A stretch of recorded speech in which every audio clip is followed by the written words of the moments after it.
Well, Motor Fam, another day, another ride. Need to grab me some sex juice. Pretty sure this one's just going to be a ramble. No real rhyme or reason to today.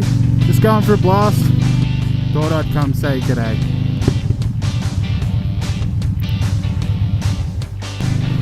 Got that fuel Lola.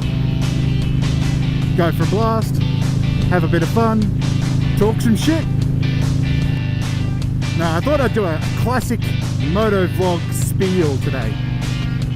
Now, basically what it is the dangers of riding a motorcycle and what to say when a family member or anyone really tells you it's too dangerous to ride a motorcycle. Now, the first thing you say is, go fuck yourself. That's the first thing you say, because riding a motorcycle is the most fun you can have with pants on. I will say that every day of the week.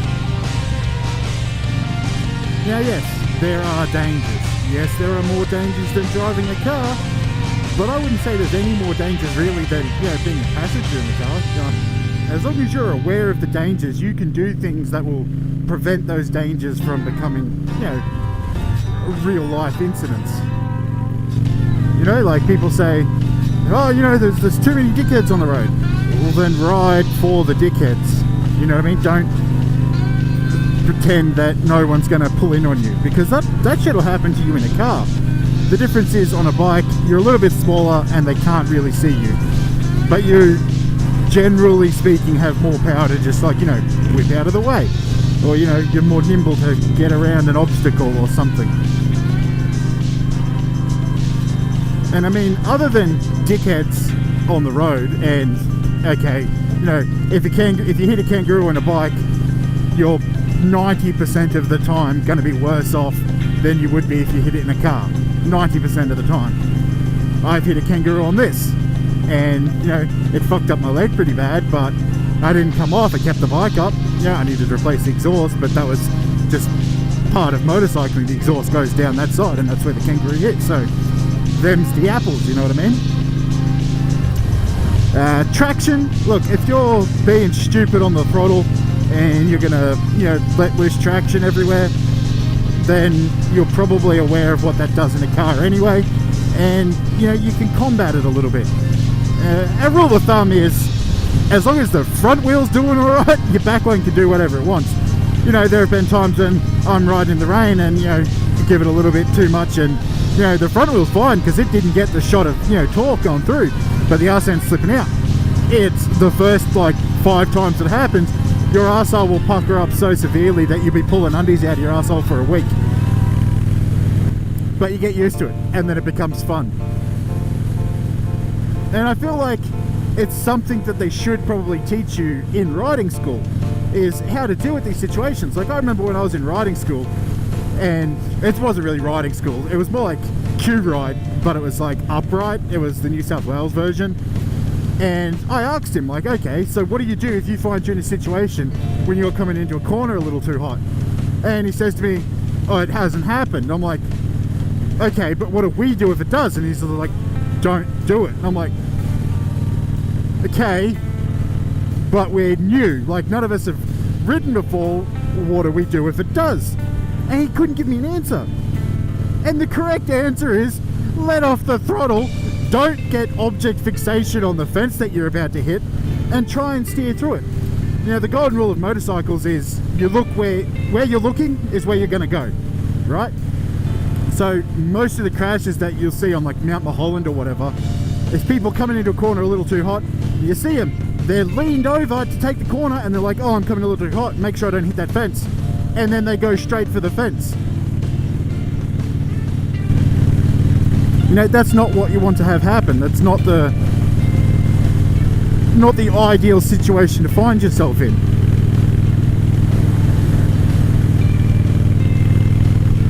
So I think they should teach those maneuvers in riding school. I think it should be part of the curriculum, Other dangers, the road gets a bit slippery and things like that. There are things that you need to take into account when you're riding. The good news is, though, if you're ever in a crash, you're not going to be stuck in the car.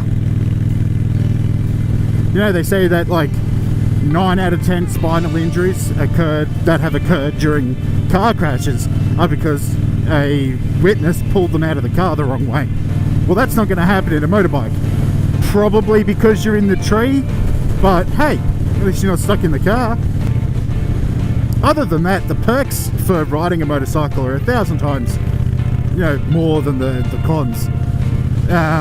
For example, freedom, no seatbelt. I consider that a pro. You do have to wear a helmet, but you don't have to wear constrictive helmets. You're pretty free when it comes to helmets. Cheaper rego, cheaper tires, cheaper services, just cheaper in general. But you don't lose quality for that cheapness. Like my folks went out and bought a new car recently. That cost them like $25,000 or some shit. And this was like third hand or fourth hand. Here I am, brand new, 25,000, bigger engine, more power. Like, go on. Granted, it's a bit of a pain in the ass to do the shopping on, but you get used to it. Can't carry as many people, but I mean, I don't want to. Motorcycle riders, there's a community there. We don't have to know each other. We don't even have to like each other, but you're riding down the highway and you see one and it's just, the nod or, the wave, whatever. We're all there for each other.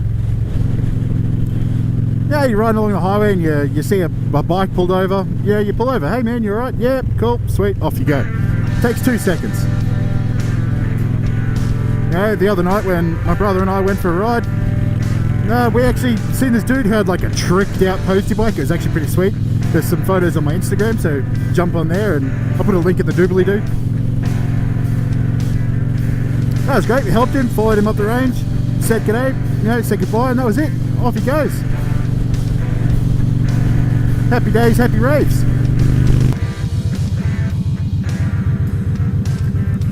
More often than not, you end up at the front of the lights, so that's good. I suppose that's another danger you could probably cover. You're more likely to get rear-ended at lights. That's why I'm always raging at people when they're on their phones. It's people on their phones, people not indicating that kill motorcyclists. Of course, generally speeding is a factor. It is a lot easier to speed on a motorcycle than it is in a car. And I think that kind of depends on what you learn to drive in. Like for myself, I find it a lot easier to speed in a car. Mainly because I generally use like the wind and the revs and everything as a judgment of how fast I'm going. In a car, you can't really hear the revs as good as you can on a bike. And you definitely don't have the wind factor, Like when I switched from one of my other bikes that has a windscreen on it to this bike, I found myself, sorry, the other way around. When I switched from this bike to my other bike that has a windscreen on it, I found myself, speeding a lot more on that one because I wasn't used to the wind blockage. And so that was a factor. Reason number 1 why you should get a motorcycle. Freedom. You feel free. It's the most fun you can have with pants on. Reason number 2, fuel economy, cheaper. Especially if you're a uni student, get a bike. 9 times out of 10 you don't have to pay for parking. 9 times out of 10 your rego's cheaper, your fuel's cheaper. It's just a cheaper experience. Reason number 3, you get through traffic. If you're commuting through town every day, get yourself a motorbike. Lane filtering is legal in Australia and most states in America as far as I know. So that's something to look into. I suppose a lot of these factors, particularly the cheapness one, really only comes into effect if you live in a state or a town where you can ride all year round. In Australia, you can ride all year round, so I don't need a car. I can have just a motorbike. Whereas if you're living, somewhere where it snows, then you'd have to have a bike and a car, and well, then it's not really cheaper, is it? Your rego's more expensive. Your insurances are more expensive. Everything's just more expensive. So take that into consideration when you're listening to this. And I suppose one of the biggest reasons why most people get motorbikes is you look fucking cool. Especially when you're on a loud bike or you can, ride a little bit. People pay attention. You know, everyone says that, you know, treat it like you're not there. When you're riding up the road, yeah, most people in their cars are too busy texting and deciding whether or not they need to use their indicator before they actually fucking turn. But, you know, you roll up the street, well, at least in this, I know it's a pretty loud bike and it doesn't look normal. But people pay attention. Man, going back to the rego topic, in motorcycles you can make your rego cheaper again by removing your rear seat or your rear pegs. You know, that halves your rego again. So if you wanted to have just a one-person vehicle, the motorbike's the way to go. Rego's cheap and it decreases your insurance as well, only having one seat. Well, I think that's going to be all for today, Motor Fan. Remember, be safe, be chill, get your butt on a bike. Catch ya!